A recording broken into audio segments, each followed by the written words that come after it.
Does Israel have a future? Somebody asked me last week, well, you know, this study in Romans, they said, it's kind of bogged down, or I don't know if they use that term, but that's kind of the term that I got in my mind. Why do you keep talking about Israel? Well, Romans chapter 11 is about Israel, and I'm working my way through Romans 11, so hold on tight. There's not too many messages left in Romans 11 if you're not impressed with what Romans 11 says, but it's an important tranche of Scripture nonetheless, because Israel is important to God. And if you really understand the Old Testament and the New Testament combined and God's chosen people, it wouldn't be probably so boring or whatever, but hopefully it's not too boring for you. But my sermon this morning is just a few verses from Romans 11, and I want to try to answer the question: does Israel have a future? Because so many people have tried to eliminate Israel from the face of the earth over the historical times. It was actually our president, Truman, who was the deciding vote to have Israel formed as a nation again.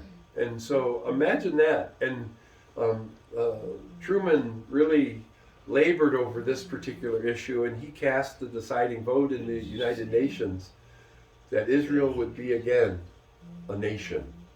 And so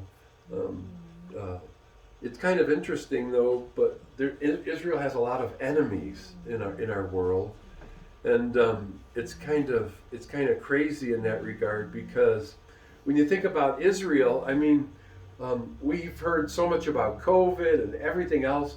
Most people don't realize that just since President Biden's been the president, he ordered attacks in Syria just a few weeks ago for Iranian militia and Iranian terrorists that want to destroy Israel, and or destroy the Western world also. But I mean, since the beginning of time in the Middle East, there's been a ton of unrest in the Middle East, and it's been a crazy thing. Hezbollah, and I mean, there's just all kinds of fighting. Lebanon has rallied troops recently. I don't know if you follow the news, and I'm not sure if you remember the Iranian president Ahmadinejad. A while back, when he was president, he declared that Israel needs to be wiped off the map, and that was his goal. That was what he actually said.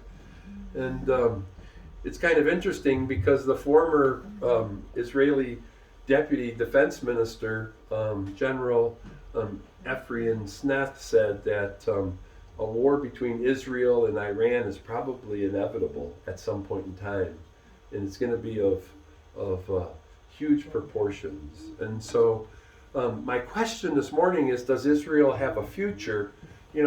We probably should ask, will there ever be peace in the Middle East? And it just seems like there's all kinds of problems, whether you like the previous president or not. He moved the U.S. embassy to Jerusalem.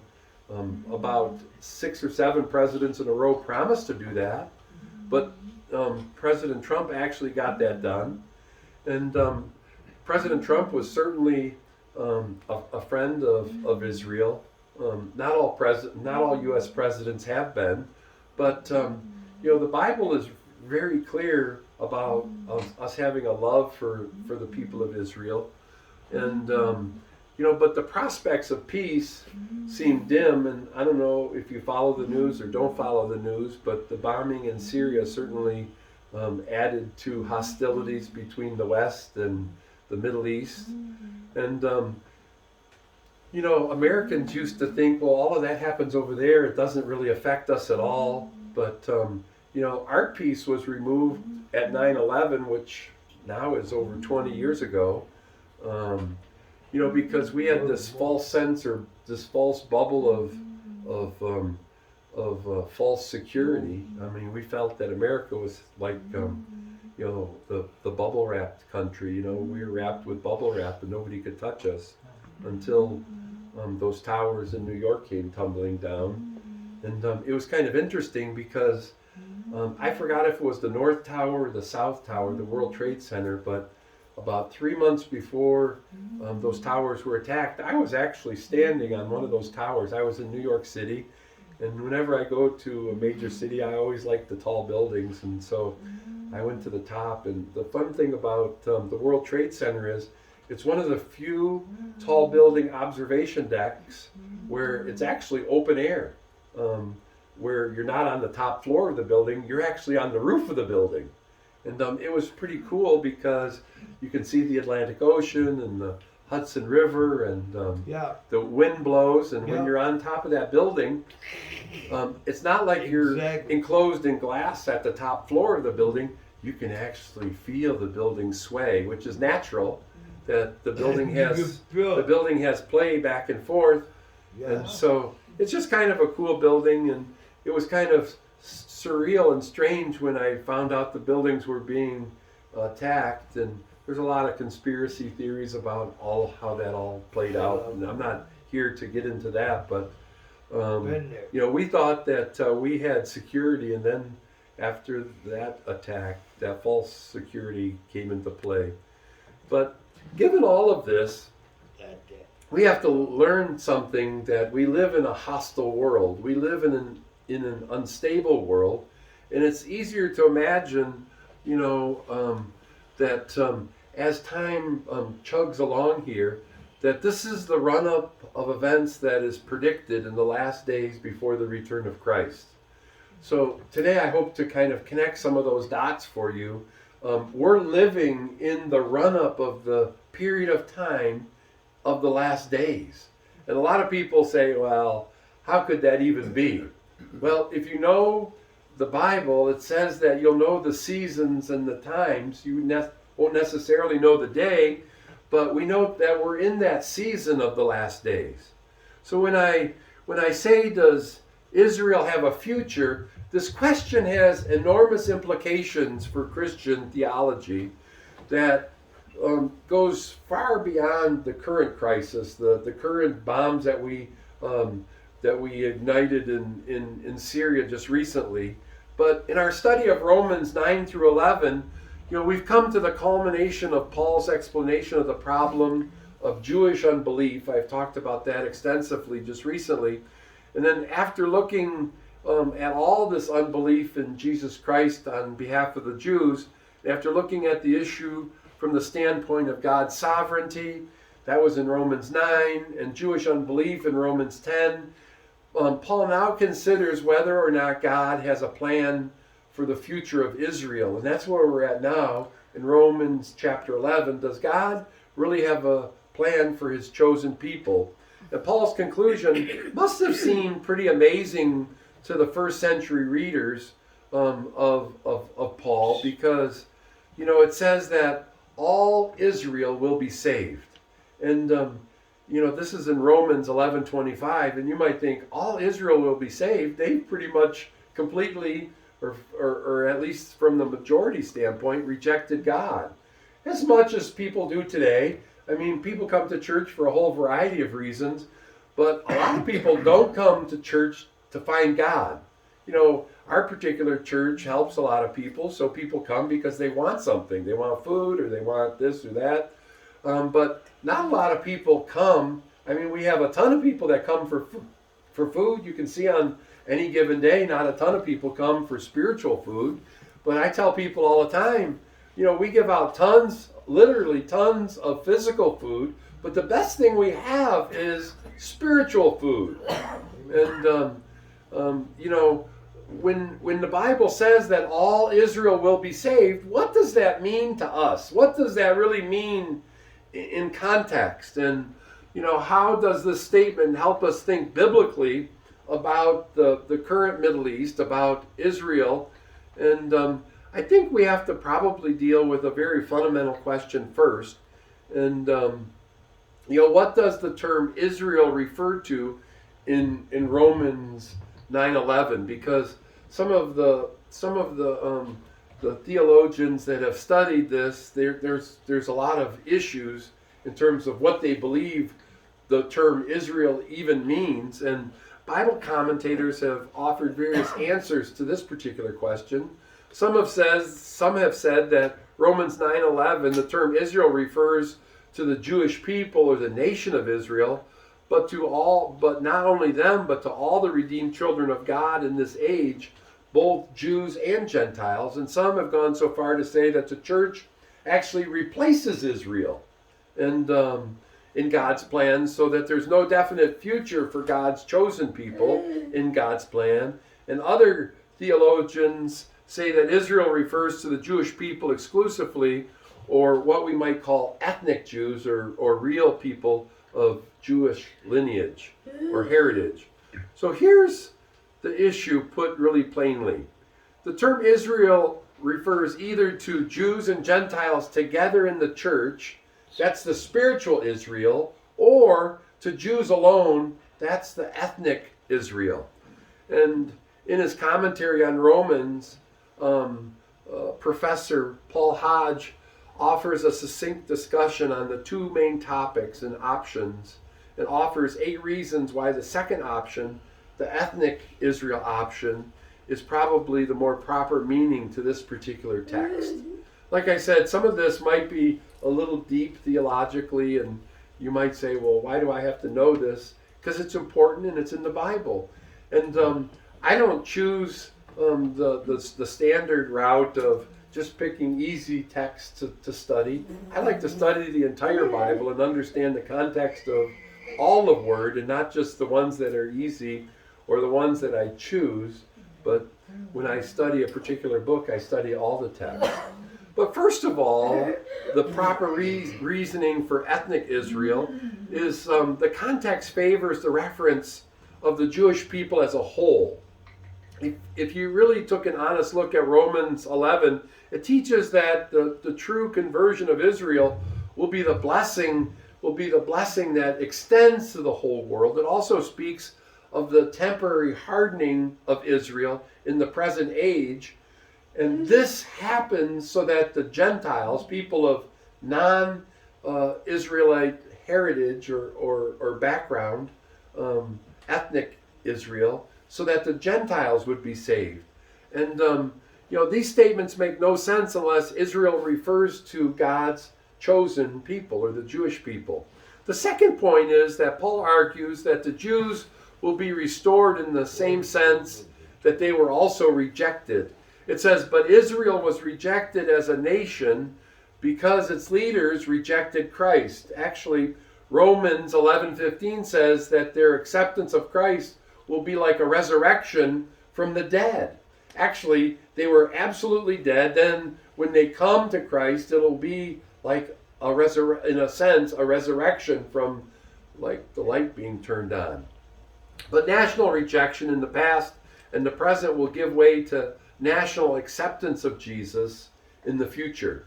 The third point regarding this issue versus spiritual Israel or ethnic Israel is Paul anticipates a vast event. There's going to be an event, where all Israel will be saved in verse 26. And that will be a world-shaking event that will have world-shaking impact. This cannot refer to that small trickle of Jewish believers across the centuries since Christ, or even the growing stream of Jewish believers that we have today. Paul's picture is actually a tidal wave of Jews coming to Christ when Christ returns to the earth in all his power and all his great glory. And the fourth point that I want to make this morning is when Paul says, I do not want you to be ignorant in verse 25, and that's why we have to study these texts, because many of us are very ignorant. Many of us don't even know what the Bible says about a whole bunch of different topics. But Paul, in his teaching, he breaks it down and he kind of just hits you upside the head. He doesn't want us to be ignorant. And he uses a phrase that introduces a truth that they had previously not known. He doesn't want them to be ignorant. So he said, you didn't previously know this, but now you do. And from the very beginning, Jews followed Jesus as their promised Messiah. The earliest Christian church was actually entirely Jewish. I mean, think about this. Everyone that initially followed Jesus was Jewish, but as the gospel spread, the percentage of Jews to Gentiles in the church became progressively smaller and smaller, and it became clear that most Jews would not believe in Jesus. And since everyone knew that there was some Jewish believers already, in verses 26, it can't refer to this particular fact. This passage reveals a coming conversion of the Jewish people that has no parallel in Christian history. It must refer to the yet future event of some enormous proportions where Jews are largely saved in a mass group. The fifth point is, Paul even calls this truth of Israel the future conversion. He calls it a mystery in verse 25. A mystery in the New Testament refers not to a secret, but it refers to a truth once known only to God, but a truth that is revealed to the entire world. The mystery can't be that individual Jews are coming to Christ, because that's how the Christian movement started. So it wouldn't be a mystery then. The mystery is that all Israel will be saved at the second coming of Christ. And this was truly not previously revealed to anyone. And the sixth theological point is the term all Israel can't refer only to spiritual Israel, because in verse 25, Paul clearly distinguishes the difference between unbelieving Israel and the Gentiles who are coming to Christ in this particular age. See, Israel has experienced a hardening in part, meaning that most Jews don't believe in the Messiah. Most Jews don't believe at this point that Jesus is the Messiah. But some do, and they're saved. And God allowed this hardening of the Jewish majority in this age so that the full number of Gentiles might be saved, the vast population of the world. And Thomas Constable, another theologian, explains it this way: when all the Gentiles whom God has chosen for salvation during the present age of Israel's rejection have experienced salvation, God will then precipitate a revival of faith within Israel. The Israel that is partially hardened during the present age is the same Israel that one day will be completely or overwhelmingly saved. And the seventh point that I wanted to make this morning, if you're keeping track of this, is until this word until, it sets a definite time limit in the future of Israel's conversion. Think of it this way. Israel is mostly hardened against the Lord, against Jesus in the present age. And meanwhile, multitudes of Gentiles are coming to Christ. And then God knows that the number of elect Gentiles that he is calling to him and his son Jesus. And when the number is complete, then Israel's blindness will be removed. The fact that they don't see Jesus as the true Messiah. And that will happen at one point when Jesus returns to earth. Then the following verses require interpretation. Think of a couple of these verses. Isaiah 59:20 says that the Redeemer will come to Zion and turn the people from their sins. Isaiah 59:21 says that this will happen in the fulfillment of the covenant promise. And then Isaiah 27:9 says that Jacob's guilt, which is Israel's sin, will be atoned for. And then in Zechariah 12, verses 10 through 12, says that the house of David will mourn for their sins when they look upon the one that they pierced. Who's the one that they pierced? Jesus. Then in Zechariah 13, verse 1 says that in the last days, there will be a fountain of forgiveness that will open to the house of David and the inhabitants of Jerusalem. So specifically it says that specifically the house of David and the inhabitants of Jerusalem, there'll be a fountain of forgiveness. How does forgiveness come? Through Jesus Christ. So these promises form the basis of Paul's argument in Romans 11, 28 and 29. It says the Jews are still the object of God's special love and care because of the ancient promises he made to the Jewish people that cannot be broken. What does it say in verse 29? God's gifts and his call are irrevocable. A lot of people think that that's intended for the Gentiles, but that's specifically intended for the Jews. The gifts and promises that God had given and the call that God had given, it's irrevocable. It's interesting because when Frederick the Great asked his chaplain to give him a sentence about the strongest evidence for Christianity, do you know what the chaplain replied? It's the Jew, sir. And Romans 11 would seem to make the same argument. How else could we explain the continued existence of the Jewish people despite a millennia of hatred, a millennia of opposition and persecution, and Hitler's desperate attempt to cleanse Europe from the Jewish scum, as he called it, resulting in the Holocaust that killed 6 million Jews during the period of World War II? 6 million Jews, and an equal number of others from a whole bunch of different other nations and ethnic groups. So Hitler didn't just kill 6 million Jews, he killed more than 12 million people total because he wanted the perfect Aryan nation. But when you think about it, after killing 6 million Jews in the last century, the Jews are really a miracle people because they're just a tiny remnant. There's only 13 to 15 million Jews in the world of over 7 billion people. And those Jews exist today. It can't be explained by anything else but saying that it was the sovereign hand of God. Half of them were killed just in a few year period in World War II through Hitler's regime.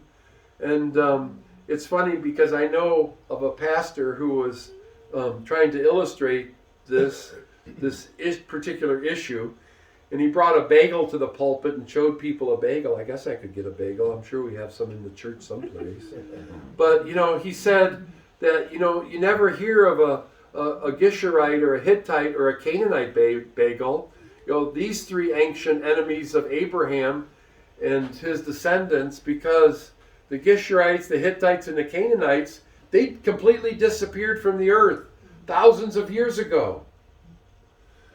And they simply don't exist as a people group today. But the Jews exist not only in Israel, but in every single nation on earth.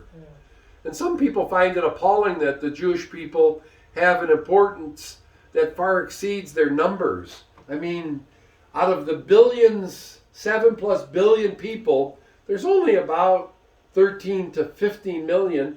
And most of them are just secular Jews. They're not even Orthodox Jews, but they're not spiritual in terms of their devotion. And the British clergyman Thomas Newton, he was the Bishop of Bristol from 1704 to 1782. He said he saw God's hand at work in the preservation of Jews throughout history. This is what he said: the preservation of the Jews is really one of the most signal and illustrious acts of divine providence ever, but a supernatural power that could only preserve them in such a manner as one nation upon the earth has been preserved. There is providence of God that is so remarkable, and so many other the destruction of so many of their enemies, that in their preservation, the preservation of the Jews, we see that great empires, which in turn were subdued and oppressed the people of God, those have all come to ruin. Nations that were much greater and bigger than Israel itself. And if such had been the fatal end of the enemies and oppressors of the Jews, let them serve as a warning to all of these, who at any time or any occasion, for any reason, for raising persecution against them. And Winston Churchill, the British man, put it more succinctly. Some people like the Jews, and some people do not like the Jews. But no thoughtful man can deny the fact that they are beyond any question the most formidable and most remarkable race which has ever appeared in the entire world. This small little race. So you ask yourself this question this morning, are the Jews still God's chosen people? They might have been God's chosen people, but maybe the question should pop into your head, are they still God's chosen people? And I think the answer is yes, for the reason that Paul gives in this text in Romans 11:29. God promises that God's promises cannot be broken, not even by human unbelief. God's promises will never be broken. Even if we have no faith at all, God's promises still stand. No one can deny that modern Israel is a secular Jewish state. It's not that most Jews don't believe in Jesus. Most Jews don't even practice their own faith in Judaism. I mean, they're secular Jews. Jewishness in many cases refers to a family heritage or family lineage, not to the adherence of a religious code or even adherence to their book, the Torah, which is part of our Bible. Obviously, this is not true of Orthodox Jews, because Orthodox Jews are very faithful. And, even in Israel, the Orthodox Jews are a distinct minority. They're not the majority, they're the minority. I don't know if I said this on Wednesday or last Sunday, but like in Europe, with all the great churches and all the great acts of God and movements of God over time, less than 4% of Europeans attend church. I mean, that's crazy. And so it is mostly in large part with the Jews. Most of them have rejected the spiritual aspect of their faith and only have the ethnic aspect of their heritage. I hope you understand what I'm trying to say. But the proper way to say it is that the Jewish people today, they're still God's chosen people, but as a people, they've been partially blinded by God Himself because their leaders have rejected Jesus. And this leads to a paradox. This paradox, we need not try to resolve, because the Jews are still God's chosen people, and the fact that they're partially blinded and they're under God's judgment in the present age. Another main point that I want to make this morning is this. Will every single Jew be saved at the second coming? I mean, God is coming again, probably fairly soon, but will they be saved at the second coming? The point here is probably not necessarily. Just as not all Jews rejected Christ at His first coming, not all Jews individually will believe in Christ at His second coming. The phrase all Israel refers to the nation as a whole. There will be a great national returning to Christ, meaning the majority will. They'll look on Him who they have pierced. That's what the text tells us. And the vast multitude of Jews will be saved. And this is a clear teaching of the Apostle Paul here in Romans 11, verses 25 and 26.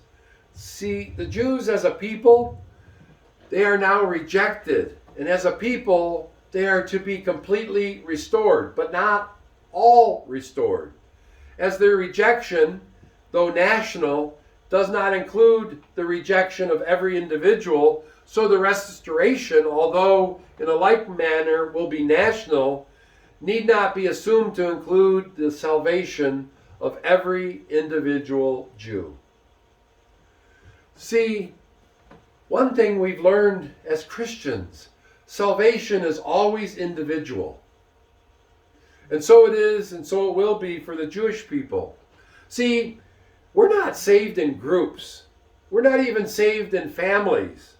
But we're saved personally, individually. We're saved one by one. And as we see our need for Christ, and as we run to the cross for Christ, for our salvation, so it will be for each individual Jew. And this principle applies to the Jews as much as it applies to the Gentiles. We're saved individually, personally, one by one. A lot of people think, well, I'm saved for a whole variety of reasons. My parents helped start this church. I'm saved because of the faith of my grandma or my mama or whatever. All those things are lies from hell. A lot of us hold on to false security thinking we have salvation because of previous generations or our connection to the church. I kind of find it laughable because I run into people, because I spend a lot of time in South Warren, and, Pastor, you're my pastor. It's like, I'm your pastor. I haven't seen you in 3 years. Don't kid yourself.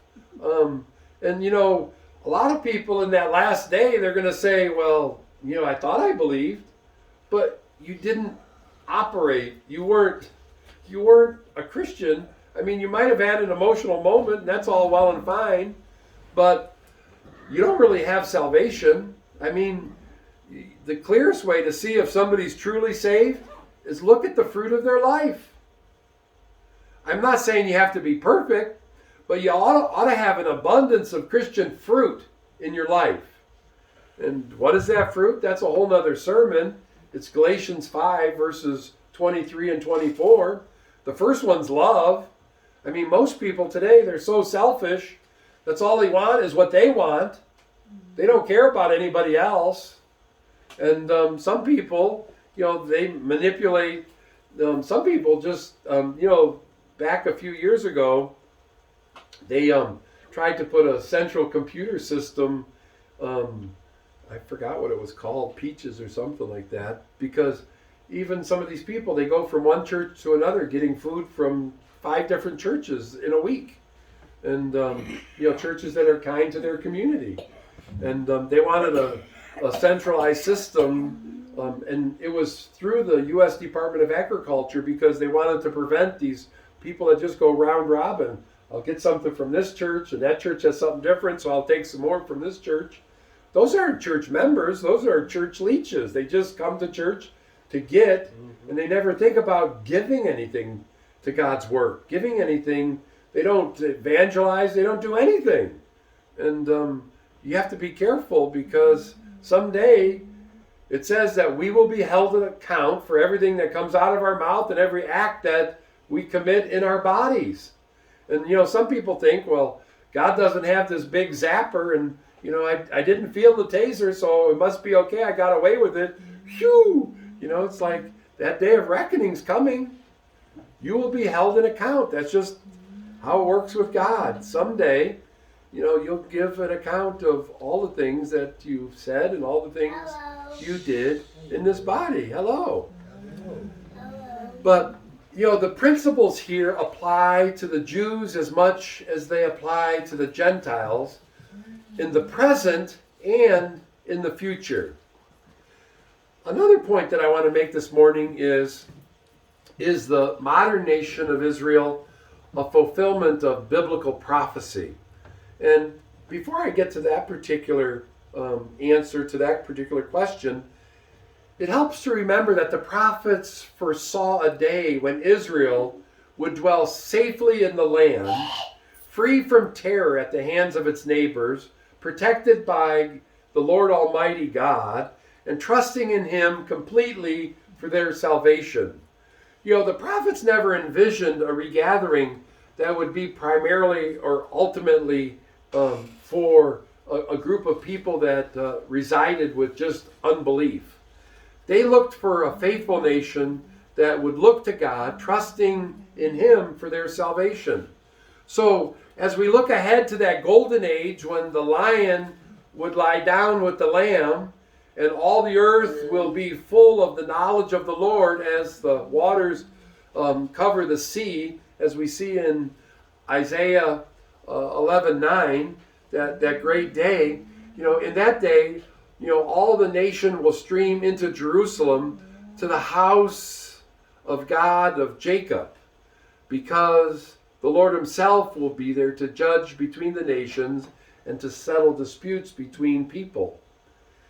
In Isaiah 2:4 it says, at that day they will beat their swords into plowshares and their spears into pruning hooks.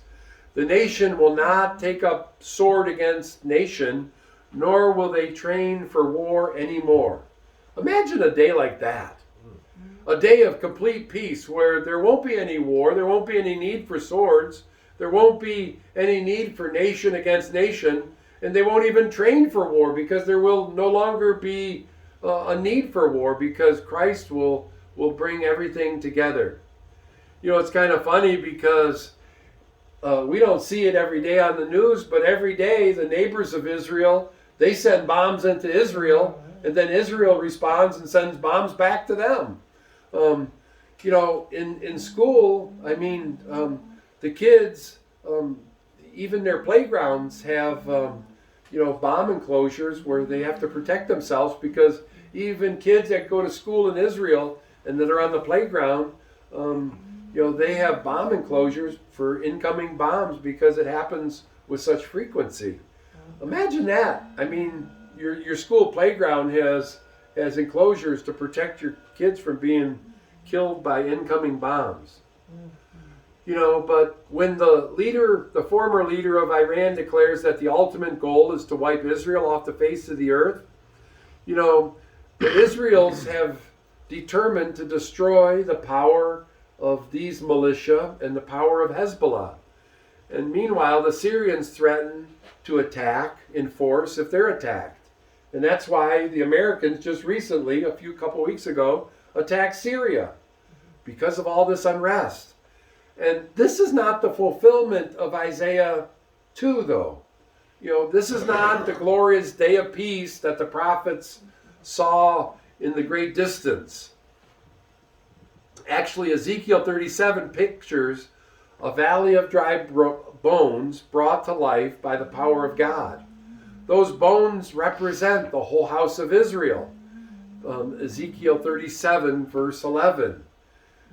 They are the dry bones of the Jewish people scattered amongst the nations. And when God begins the process of bringing the nation back to life, he first assembles the bones, then God will attach tendons and cover the bodies with skin. Imagine what God can do. If you truly believe in resurrection power, and if you truly believe in God, you might say, this sounds crazy, Pastor. Not for God. See, God will bring the nation back to life by first bringing back the Jews to life. And according to verse 8, he said, there will be no breath in them. That is, there were bodies put together by God, but not yet given human life. And that serves as a good symbol for the modern nation of Israel. The dead bones will have come together in the ancient Jewish homeland, and there is a body with flesh on it, but there's no spiritual life in that body. And both Ezekiel 37 and Romans 11 look forward to a day when the Jewish people as a nation will come back to life, because God himself, God will breathe life into them. God himself will breathe on them that they would live. In Jeremiah 31, verses 31 through 34, it pictures the same thing as it describes the impact of the new covenant that God has with the Jewish people. See, God promises to give Israel 4 things. I don't know if you study ancient things or if you've studied much of the Old Testament, but God promised to give Israel these 4 things: a new heart, a new relationship, a new knowledge, and a new forgiveness. That's the thing God offers to all of us. Then God seals the promise by referring to the constancy of the sun, the moon, and the stars, which operate by God's decree. See, nobody in this world can dictate how the sun and the moon and the stars operate. They operate by God's decree, not man's decree. And it says in verse 36, "Only if these decrees vanish from my sight, declares the Lord, will the nation of Israel ever cease to be a nation before me." So it's by God's divine appointment. So here's a good test. You might say, does the sun and the moon and the stars really operate by God's decree? Well, wait a minute. Did the sun come up this morning? And did any of you have anything to do with it? Then Israel will not cease. If the sun came up this morning, and it did, did the stars shine last night? They did. Well, through the clouds. But if they did, then Israel will not cease. See, not even Israel's continued unbelief will cancel God's promises to his ancient people. We see this clearly in verse 37. And that unbelief will not last forever. And that's Paul's whole point in Romans 11. And so you might say, well, how does the present conflict fit into the larger picture of biblical prophecy, Bible prophecy? There's actually a couple ways to answer this particular question. There's always a danger of trying to manipulate the latest news in the Middle East into our understanding of Bible prophecy. A lot of people think they understand a lot more about God and his prophecy than they really do. And so, the other thing is, some people bend the text of Scripture to fit the latest news that they see on CNN or Fox or whatever news station you listen to. But, people have been fighting in this region of the world for thousands of years. Make no mistake about it. This has never been a peaceful place. They've been fighting in the Middle East for thousands of years. Border wars are nothing new. And there's still border wars. There's still movement in terms of what your border is. And, the United States, under previous administrations, they've tried to give back part of Israel to the Palestinians the Palestinians. And, all kinds of border wars. But none of this fighting in the Middle East is new. You know what is new? What is new is we have technology that allows us to watch all of this unfold in real time. See, there was a day when, we'd watch or hear about tanks roll off and rockets fire and buildings collapse, but, the news story took days or weeks or months or even years before it was even known. But in World War II, I don't know if you know this or not, but news was censored so that the people back home didn't hear about battles for days or weeks or even months. And now with the constant news cycle of real-time news, we see things in real time as they happen. But centuries ago, it took a year or more for news from a distant battlefield to reach the home front. So people didn't know in real time what was happening. And we must not fall into the trap of thinking that every battle or every war somehow fits into a particular prophecy that's found in the book of Isaiah or Zechariah or the book of Revelation. I don't have a verse or a passage to give you that applies to every current conflict. There is none.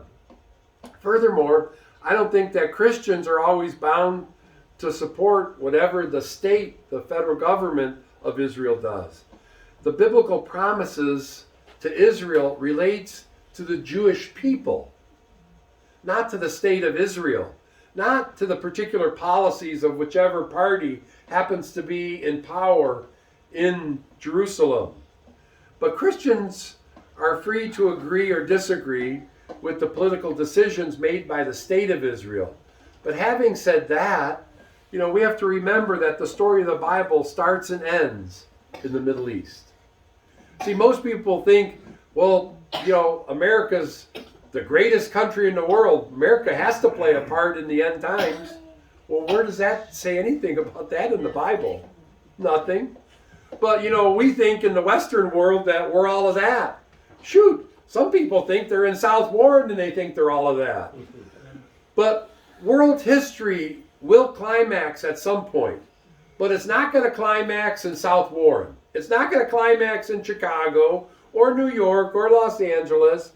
World history will not climax in Rome. It's not going to climax in Sydney, Australia or Beijing, China.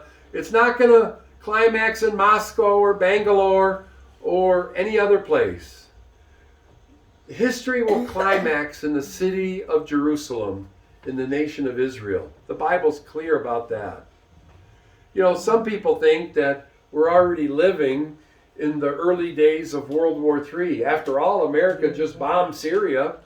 And so we think, well, you know, we're living in that particular mode right now. But, you know, I think that's a little premature to say that, but we don't know. I mean, nobody knows the future perfectly except if you're God. But, you know, you can go on the internet and you can find all kinds of crazy stuff and crazy ideas and all kinds of conspiracies. But, you know, does anyone doubt that the radical Islamists want nothing to do with the eradication of Israel? They've said it over and over and over again. Even the leaders in the Middle East have said that they want to completely eradicate Israel. And does anyone ever doubt that they want to see the U.S. utterly defeated? There's lots of people around the world that hate Americans and hate the U.S. You know, I mean, it's kind of crazy, but you know, we really have a clash of civilizations. You know, and I think we can see a pattern of events that are leading to end times. All these events are tied directly with the conflict of other people that they have with Israel. And when we support Israel as a nation, then the other Middle Eastern nations around there hate us even more.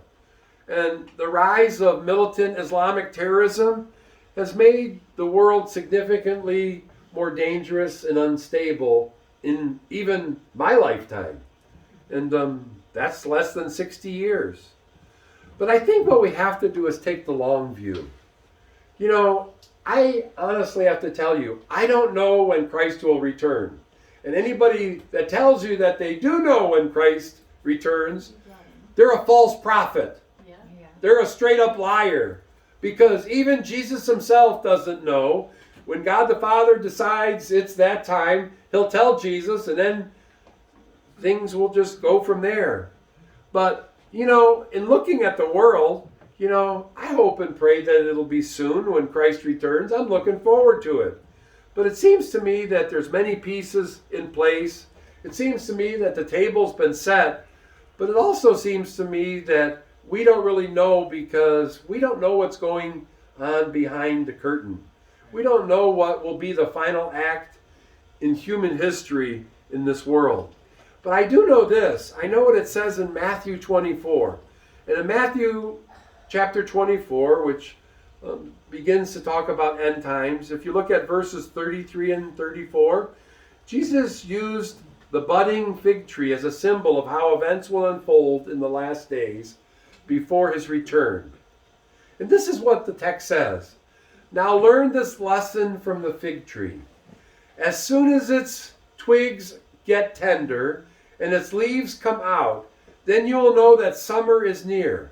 Even son, when you see all these things, you know that it is near, right at the door. And we're kind of there. I mean, honestly, how could it be clear? If you look at a tree and you see the leaves sprouting, you know that summer's not far away. I mean, it was kind of interesting. I went for a walk yesterday and I seen buds on many trees. I was prayer walking and I was just looking around, praying and looking up to the skies, and happened to look at many trees, and I seen those buds. You know, but it may not come for several weeks where you actually see leaves or whatever, but we know that when you see buds on the tree, we know that summer is coming.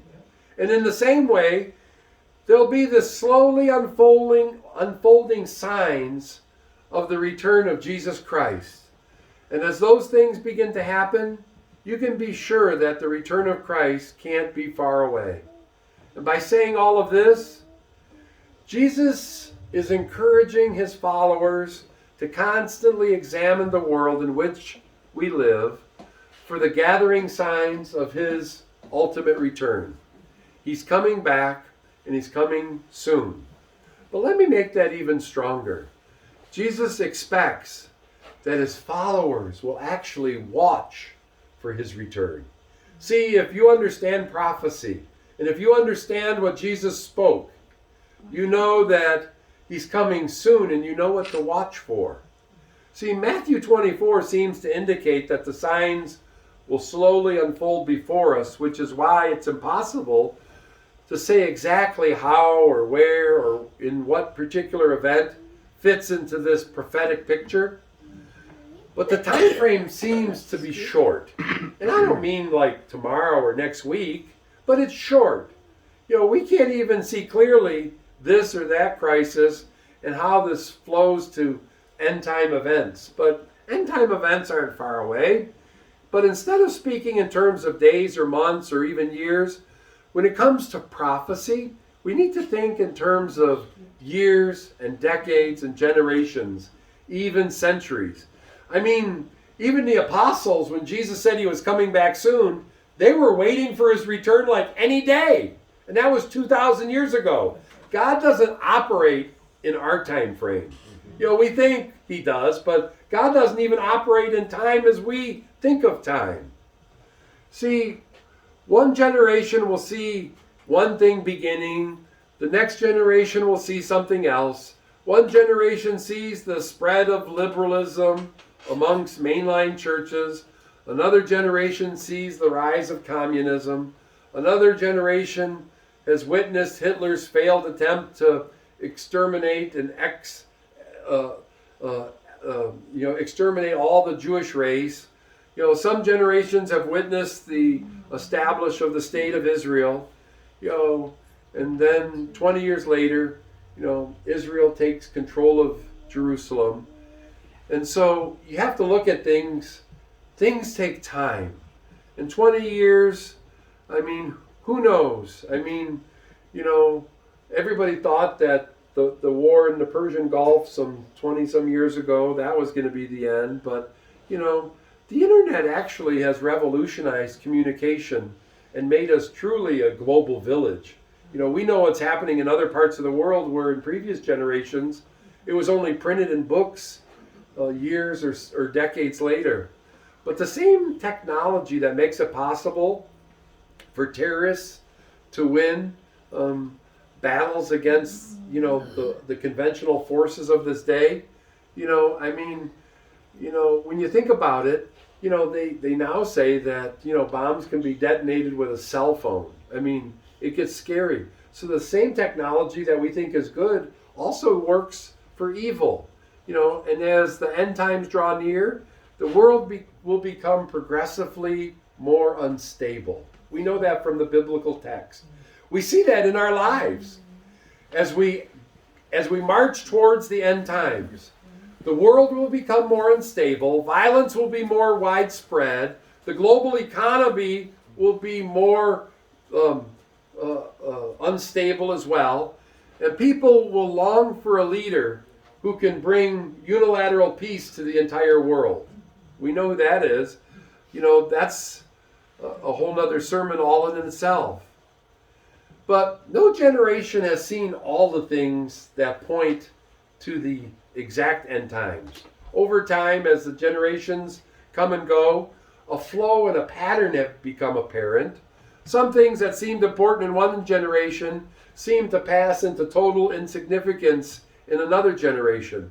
But other events build on what has already happened to produce the flow and pattern that's evident, that will lead and point to the return of our Savior.